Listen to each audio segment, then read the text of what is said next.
So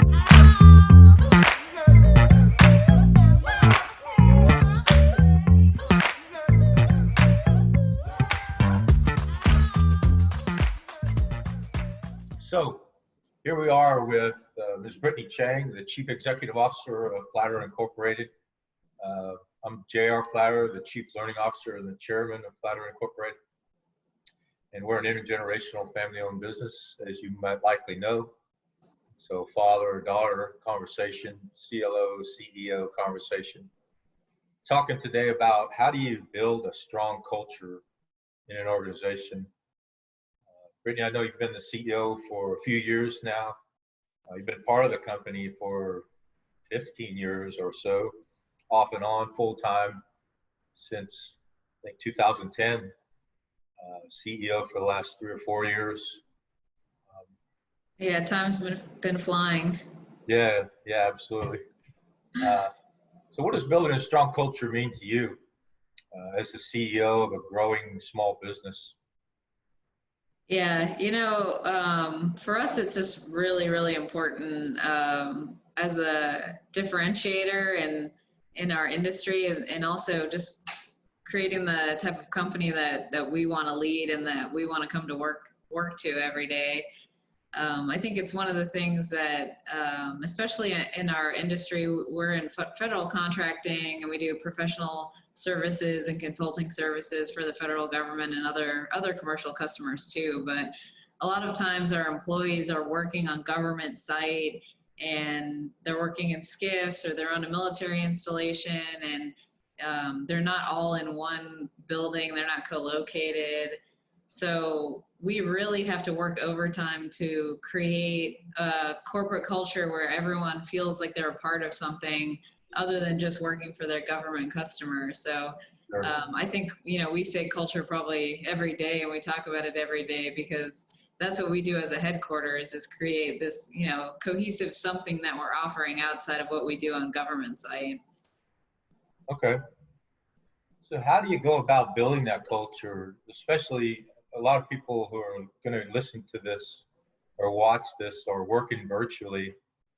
You have a geographically dispersed team, even when you're not virtual. How do you create that culture and sustain that culture when you're rarely, if ever, in the same room? Mm-hmm.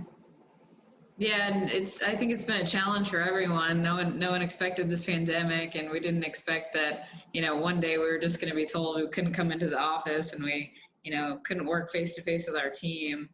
I think luckily, though, we've already kind of been developing a strong culture internally to Flatter.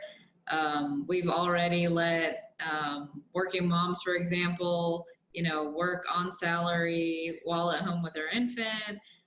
We've already had telework introduced at least one day a week. We encouraged that before Corona happened.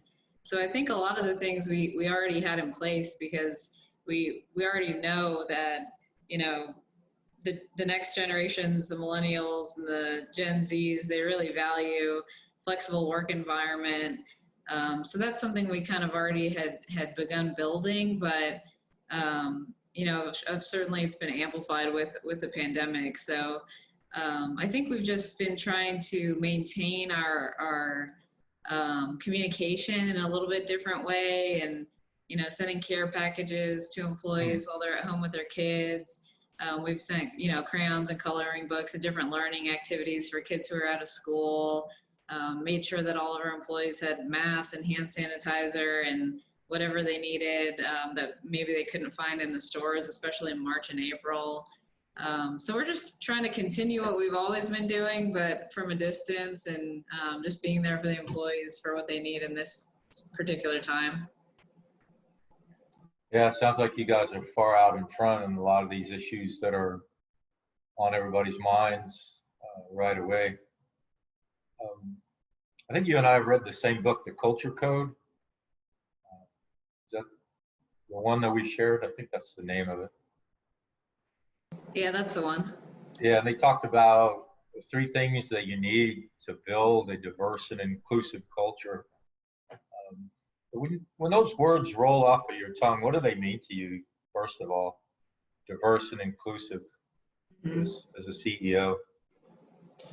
Yeah, on top of the pandemic, and then we have this, um, with all kicked off by the death of George Floyd in the country. There's been a lot of protests and a lot of amplification of um, racial bias, and how blacks are feeling in America today is being amplified.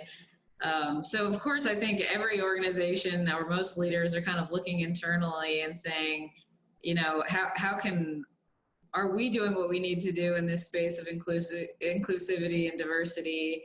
And I think we're doing that too. Um, and I think we're really proud of where we are as a company, and what we are doing, what we have been doing. And I think there's always room for improvement, but just little things like looking at your employment and hiring practices, and kind of taking a second look at what your history and what your practice has actually been, on paper and in the numbers, and not just what you feel personally. Historically, have we been providing those opportunities for everyone across the board? For example, the Air Force. This week I read an article that the Air Force was allowing pregnant women to participate in professional military education. So I think to think about inclusivity is important, to just constantly be looking at it, just as a way of continual improvement. Yeah. What are we doing today? What could we be doing better? And who know that you couldn't go to professional military training if you were pregnant, right? You wouldn't think that was happening in 2020, but it's something that I think the environment today has shown a light on. So I think it's something you never stop. It's just something you should always be thinking about in your organization. Yeah, when I read that book, three things really stuck with me, and there was the three elements of building a culture: family, security, and opportunity. And I'm paraphrasing the book. We've talked about family at Flatterer since day one. Something that's very important to us, not only because we're a family-owned, intergenerational company, but we want to live and work and achieve with people we consider family. So that really resonated with me, and I was really, I don't know if pleased is the right word, but it was encouraging to see that other people were thinking about that as very important to building and sustaining a culture. And then secondly, when you think about safety, it's not just physical safety, like you might think about when you think about Maslow's hierarchy of needs, and you've achieved safety and security, and you're not hungry and you have shelter, but security, and do they feel like they're a member of the family? And I've been thinking a lot about that last several weeks, and how do we make someone feel like they're truly a member of the family? They might not share the DNA that we share, but in every other sense of the word, they are a member of our family. Mm-hmm. So some of the steps that we take to make them genuinely feel like that. Could you talk a little bit about that? Yeah, sure. And, at our size, we're just over 50 employees. I think we're hitting high 60s right now. And, 60 people is a list of names that I can easily get to know. And, do they have kids or not? Are they married? Are their kids in school? Or are they responsible for caring for their children during the pandemic? Has anyone tested positive for COVID-19? Those are things I can answer about all of our employees today. Mm-hmm. So I think our challenge is kind of looking into the future and how we take that from, JR and Brittany know their people and we love and care for them, to, Brittany's not going to be able to talk to this person one-on-one. So how are we going to very purposely create that culture where our program managers and supervisors feel the same way that we do toward their employees? And I think it's just little things like I've been working with Kiara in our human resources department to say, hey, blast a list to the supervisors of their employees' birthdays, blast a list of the anniversaries. Because our chairwoman, Alicia, handwrites cards for everyone's birthdays, but we also want their supervisors who see them every day to recognize them and Yeah, good point. to take care in what's going on in their employees' lives. So I think what we're now doing is integrating some of these things that are second nature to you and I, and making sure that the program managers and the supervisors are taking those same cultural priorities on for themselves. Yeah, I know in the last few months, I've been trying really hard to be at the orientations. Um, I know we're not bringing on dozens of people, but we're steadily bringing on people. So we're having a few orientations every week. And part of the way that I've identified to help people feel like they're immediately part of the family is being part of that orientation, being invited and speaking one-on-one. Of course, this time it's not in the same room like we'd like it to be, but on Zoom or WebEx or some other mechanism, having a one-on-one conversation, or maybe 2 or 3 on one, depending on how many people are coming, about our core values, about our culture, about our leadership. Even it sounds a little bit scholastic, but even about our GOKRS framework, our goals, objectives, and key results, what's important to us and how do we measure what's important to us. I think that's another way that we are able to reach out and immediately start that. And one of the things I always say is, I borrow this from John Carter, obviously, communicate, communicate, communicate. He says in his 8-step change model, when you finally get tired of hearing yourself saying something, you're probably just beginning to communicate it sufficiently. So as often as I can think about it and grab somebody, I'm talking about our core values and I'm talking about our culture. But then the other side of that is demonstrate. And I know you're really good at this. How do you not just communicate what your core values are, but how do you demonstrate them? So, Yeah. any thoughts before we jump ahead a little bit? Yeah, sure. And I think you kind of hit on a little bit more than, treating people like family, but also expecting a lot from them. And I think that's one of the ways that, you love your family, but also that you encourage a good corporate culture is expecting a lot from people, and inviting them to a training that expands their horizons a little bit. It has nothing to do with their job for DHS, for example, but it teaches them about the federal contracting industry or get them involved in a proposal or a financial project. I think those are ways to encourage engagement, grow, help each individual grow a little bit, and then also just kind of strengthen that relationship between the individual and the company. Yeah, I'm glad you brought that up because I'd forgotten about that.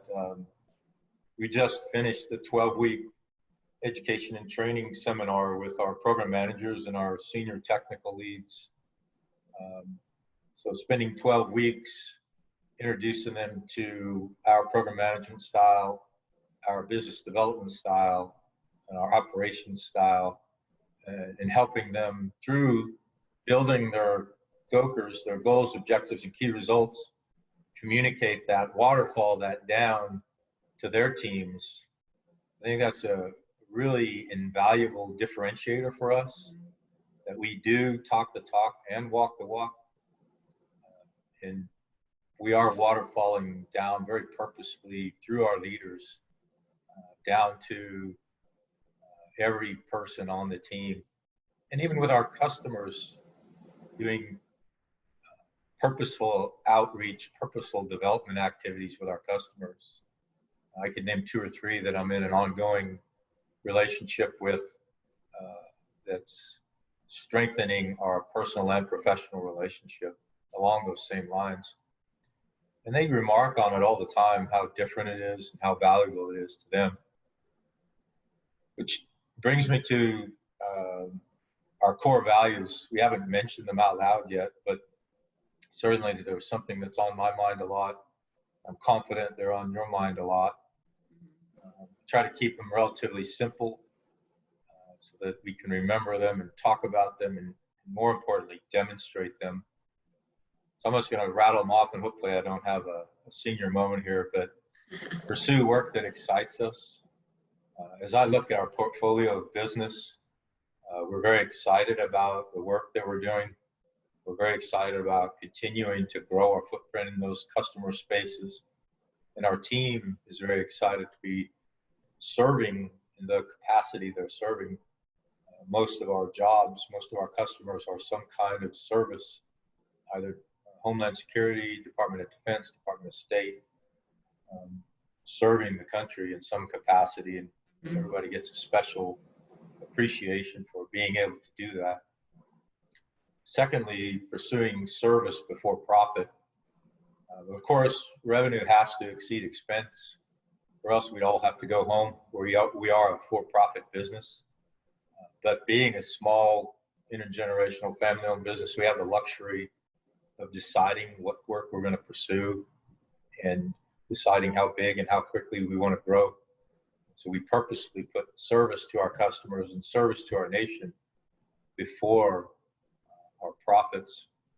And then finally, developing our leaders from within. You just mentioned a great example of how we do that. That 12-week seminar wasn't a standalone. It's a recurring theme in our company, in our purposeful education and training within, hopefully growing the next generation of leaders. That was the purpose of the 12-week education and training, was to ensure that next level of leadership, mostly customer-facing or partner-facing, teaming partner-facing, had exactly the same core values, processes that we have. With that, I'll pause and pass it over to you to see what your thoughts might be. Yeah, you really can't share those core values unless your employees are watching you do your job or you're engaging with them regularly. So I think that 12-week program that we did was, every single week we got to engage with our PMs. And, that's just invaluable to them understanding the corporate values on a deeper level and more than just on one slide on an orientation and then they never hear from us again. I think that's a big complaint that we hear in our industry, that I hate the term butts in seats, but that a big federal contractor, a big prime might come in and win a contract, and you show up at a large corporation headquarters, do your orientation, and just literally never see them again. You might be down in Hampton Roads or Newport News or up in Maryland, and you actually don't ever see your supervisor again. So right. That's something that we're always just constantly fighting against. And I think that 12 weeks was really an awesome way to stay engaged. But even when we're not virtual and we're on site, you have to make that drive out to New Cumberland, Pennsylvania, and Dayton, Ohio, and Hampton Roads, and actually visit your people and your customers. Yeah. So if you don't mind, I want to bring the conversation back to diversity and inclusion for a moment, only because it's so central to a lot of what's going on right now. And I think to some extent it is in greater focus because of the lockdowns, and we're all at home. We're not working on site like we used to. But part of what I struggle with, and so a couple of months ago, actually a member of our team, the former Commandant of the Marine Corps, General Neller, he's one of our senior fellows over at National Defense University, wrote a letter to America, open letter to America. He spoke to several demographics, which one of the demographics was me. White, male, American men, that's redundant. And his final comment was, listen and change. And I really struggled with that, philosophically, literally, because we've known each other your whole life, obviously, but you've been in this company for 15 years. You've known me as an adult for 20 years. I really struggled with how I could listen and change. And what I've finally settled on, and I'm still struggling with this, and maybe you can help me with it. A lot of what I'm hearing, and I might be misinterpreting, is a natural reaction to a lack of communication. And I know that sounds very cliche, but as a human, when we meet someone for the first time, there are some natural reactions that you have. And I borrow this from the gentleman who wrote The Coaching Habit, Michael Bendit-Stanier. I hope I'm saying his name right. He calls it the Terra quotient. And the TERA, it's an acronym. For T is tribe. Is this person a member of my tribe? And if they aren't, what reaction might I have? And if they are, what reaction might I have? And that leads to the E. What are my expectations? There's a very natural human reaction of fight or flight. Am I safe here? Should I run away or should I prepare to fight? And then the R is rank. When I look at this new person that I've just met, my mind immediately asks, completely unconsciously, what status is this person compared to me? This is where the idea of humility comes in. People who have a strong sense of humility wouldn't necessarily react as way someone who had a strong ego might react. And then finally, what freedom am I going to be given in this relationship? And they call that autonomy. Michael calls that autonomy. So what tribe are they? What are my expectations? What are our ranks? And what's our autonomy? That's all going on in the back of your mind. You might hear it called unconscious bias. What kind of unconscious bias am I having that I'm not even aware of that's influencing my decisions or influencing my reaction? So when you back up a step and you combine this Terra quotient with family, safety, and opportunity, was the third one, family, safety, opportunity. And then you look at tribe, expectation, rank, autonomy, and you weave those two together. The question I've been asking myself, and we've been indirectly asking ourselves, literally when we invite someone into the Flatter family, what accommodations are we making for that new member of the family who might be coming from a different tribe, might be coming from a different ethnicity, might be coming with a different culture than we have, all coming together. And how can I be more conscious about those unconscious decision factors? I know that was a long diatribe, but I'll pause there and see what your thoughts might be. Yeah, goodness. I mean, there's a lot to unpack, and I think our entire country is trying to unpack some of these thoughts. Yeah, you're right. But, I think where a lot of this is stemming from is that there are systems in our country that, were primarily designed by white males, and some explicitly were for the purpose of keeping, racial minorities down in a way. I mean, some are written that way in the text. So I think there's no debating that there are programs and practices and policies and standard operating procedures and training practices that were actually created for the purpose of benefiting white males. And I think we've come so far as a country and in kind of changing some of those things. But I guess the responsibility that we have as leaders today is just to continue to look for those areas where, there are still unequal opportunities, or, people don't have the same ability to, come to the table in the same way. So, I think some of those thoughts of all white men are racist and need to apologize.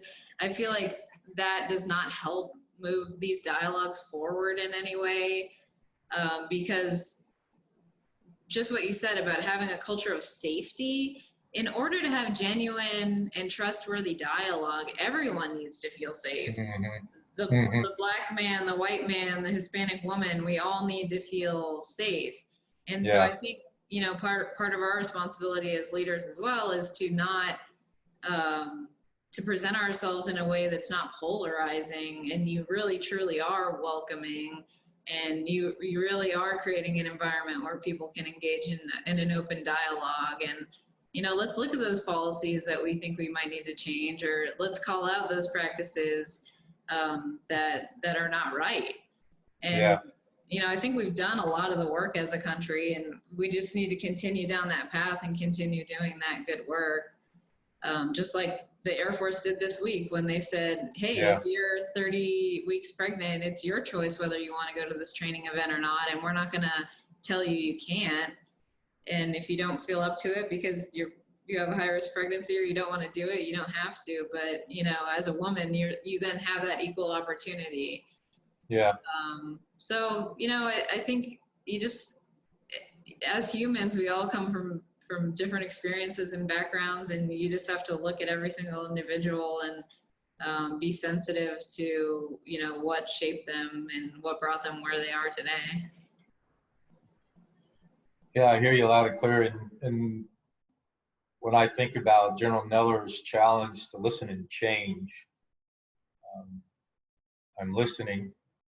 And I think that the part that I'm prepared to change is accepting that I'm a patriarch of a family, and not just my genetic family, but a corporate family and a national family, of which some members of my family legitimately don't feel welcome, safe, or see opportunity. And so I've taken that on board, and you and I are starting a nonprofit organization that addresses some of these challenges quite purposefully toward that end. We can talk about that at another time.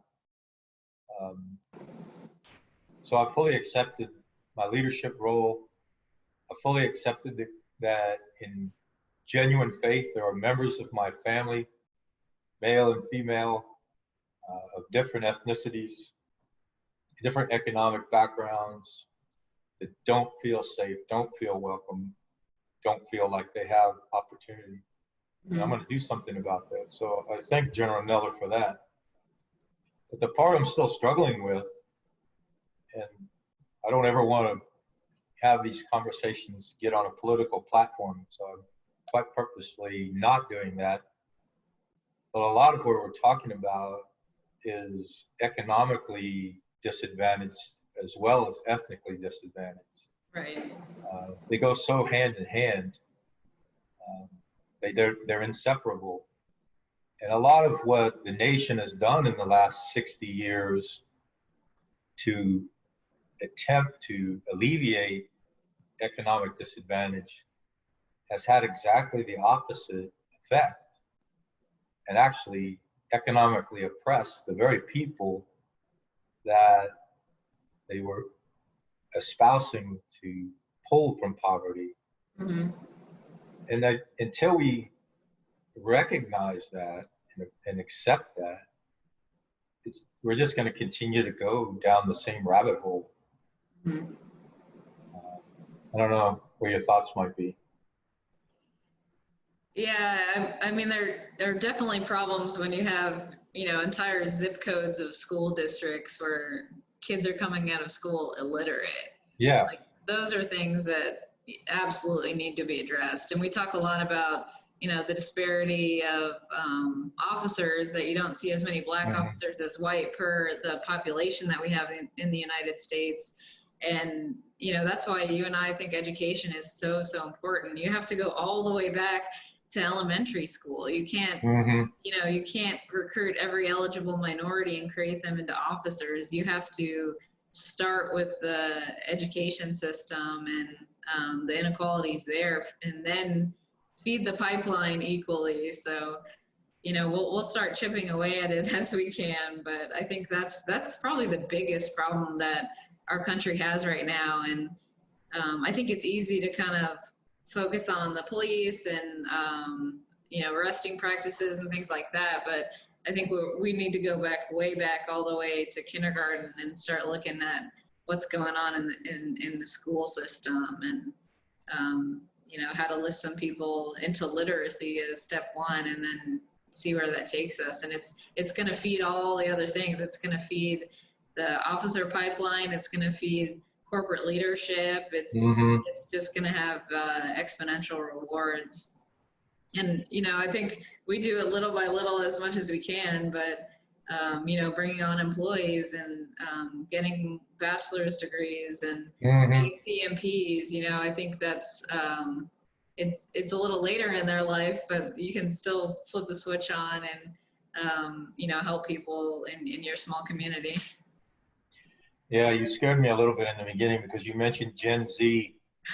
Everybody wants to talk about millennials. Well, millennials are running the nation right now. They're in their 30s. Yeah. Some of them, most of them, and Gen Zs in college or in the workforce or in the military. They're teenagers and in their early 20s, and so yeah, time's flying by. And I just made that comment this morning in a lecture I was giving that every study I ever read starts with the same words: in these challenging times.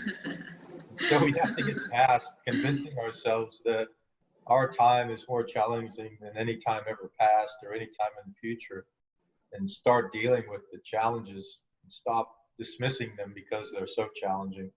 Right. But I scare people when I talk about 30-year visions, because the people that we're impacting today are just being born, just entering the workforce. We're planting seeds that will provide shade 30 years from now. And we have to be visionary enough, courageous enough to plant those seeds, knowing that perhaps not in our lifetime will they bear fruit, will they bear shade. Right. So well, we got a couple minutes left here. I got to get back on the podium exactly at 1 o'clock. So I wanted to make sure we wrapped up on a high note. So we've kind of gone down a bit of a dark rabbit hole here for a few minutes. Tell me a good story that you've come across in the last couple of weeks, something that made you nod your head and say, yeah, that was good. Oh gosh. No, there's been lots of good. I mean, Okay. I love a good shakeup. I think it's really fun when, maybe fun's the wrong word, but I like a good challenge. And when, the status quo is being questioned, I mean, I think it's always a good thing. I think it breeds innovation, new ideas, new process. So I'm just, I'm excited about where this shakeup is going to lead us. I'm excited about this nonprofit we're getting going. I think the pressure was put on by COVID and kind of looking at kids who don't have access to internet and things like that, and how they're going to be able to participate in school given the pandemic. But I think there's like a double benefit, because we're going to get to address some of these other inequalities because of the pandemic. So I think the change that's being fostered now is going to have exponential rewards into the future. So I'm excited about the future, and I think most people should be. I think, in the U.S. and in America today, we're having the hard conversations that I think are going to lead to a stronger nation. So I'm excited about it. Yeah, I think that's a trait we share, is our enthusiasm for the future. Despite any challenges we might be going through right now, there's always a bright day ahead. And I do think not only the COVID-19, but also this diversity and inclusion conversation we're having, in the end, is going to end up strengthening us as a people, unifying us as a people. And I'm committed to having a role in that leadership. committed to doing what we can to contribute to that transformation, because I want every member of my family to feel welcome, safe, and that they have opportunity. With that, I think I'm going to close the barn door. Greatly enjoyed chatting with you. I know this is our inaugural Two Roads Leadership podcast, but I'm sure we'll have this conversation, many like it, over the weeks to follow, as you and I continue to explore these topics that come to mind as we plan them week to week. So thanks very much for joining us. I look forward to the next one, and definitely open to new ideas for topics as well. Yeah, absolutely. Please send me whatever you might have, and I'll send you what I've got on my list as well. Okay, thanks. All right, have a great day. Bye.